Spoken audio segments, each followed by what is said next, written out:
عزتمند مسلمانانو د ماشومان تاسو وګورئ لږ.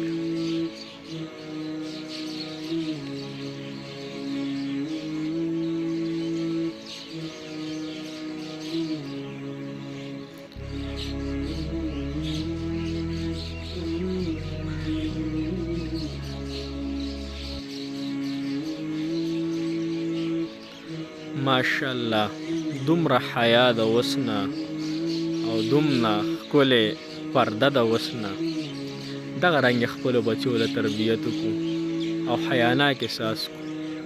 حضرت فاطمه رضی الله تعالی عنها کې راځي کله چې هغه وفات کېدله نو ویې چې زما د جنازې کټ په شپه کې وباسئ، ځکه چې ما چېرته پردی سړی زما د جنازې کټ ونه ویني چې د دې قد څومره دی او دا څه رنګې ده. یو ورځ نوې سپوږمۍ راوختله میاش، رسول الله مبارک ورته وفرمیل یا فاطمه سپوږمۍ وینه. نو هغې ورته وویل چې یا رسول الله زه ورته نه ګورم.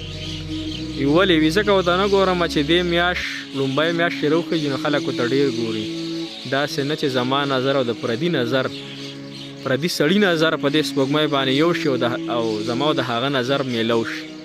دونه حیا به یې کوله. دغه رنګ یې خپلو بچو له ښکلی تربیت ورکړو او د اوس نه په حیا او په عزت باندې پوه کړو چې بچیه دا پرده کوه، دا پرده د خلکو نه جایز ده او د الله جل شانه حکم دی. جزاک الله خیره.